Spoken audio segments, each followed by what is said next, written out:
Bismillahirrahmanirrahim. 1 menit, 1 ayat, penuh berkat.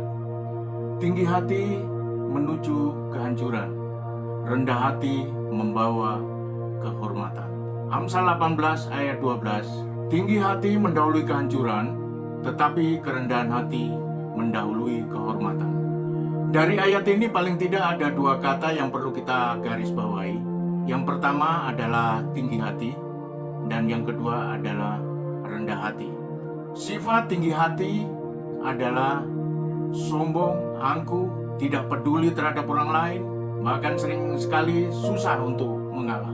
Sedangkan yang kedua adalah rendah hati. Justru sebaliknya, tidak sombong, tidak angkuh, bahkan sifat rendah hati mereka adalah golongan yang suka peduli terhadap orang lain. Kedua kata tersebut maknanya sangat mudah untuk dimengerti, tetapi sulit untuk dilakukan. Mengapa sulit untuk dilakukan? Karena kita jalan sendiri. Jika dilihat dari artinya, baik tinggi hati maupun rendah hati, orang yang tinggi hati juga tidak disukai oleh orang yang tinggi hati pula. Apalagi orang yang tinggi hati tentu sangat tidak disukai oleh sesama. Lebih dari itu, tinggi hati akan membawa diri kita ke dalam kehancuran. Itulah sebabnya orang yang tinggi hati dijauhi sesama dan sangat dibenci oleh Tuhan. Sebaliknya, mereka yang mempunyai sifat rendah hati disukai sesama dan sangat dicintai oleh Tuhan. Itulah sebabnya tinggi hati mendahului kehancuran, tetapi kerendahan hati mendahului kehormatan. Amsal 18 ayat 12. Mereka yang rendah hati selain mendapatkan kehormatan, mereka juga mendapatkan keselamatan. Hal ini dapat dilihat di dalam Mazmur 149 ayatnya yang keempat. Tuhan memahkotai orang-orang yang rendah hati dengan keselamatan. Pertanyaannya, bagaimana dengan hidup kita saat ini?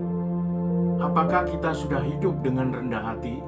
Mungkin dalam hati kita bertanya, mana mungkin bisa hidup dengan rendah hati? Dalam hal ini, saya katakan memang berat untuk hidup dalam rendah hati. Susah dilakukan karena kita hidup sendiri. Untuk itu, suatu keniscayaan ketika kita hidup dalam rendah hati, kita harus mau dipimpin oleh Roh Kudus. Ketika kita mau dipimpin oleh Roh Kudus, saya pastikan bahwa untuk hidup dalam kerendahan hati itu tidak akan mengalami kesulitan. Saya ingin katakan sekali lagi, mengapa hidup kerendahan hati begitu penting bagi kehidupan kita?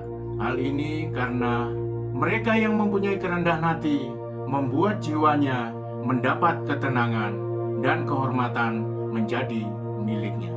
Setiap orang yang tinggi hati adalah kekejian bagi Tuhan. Sungguh, ia tidak akan luput dari hukuman. Amin.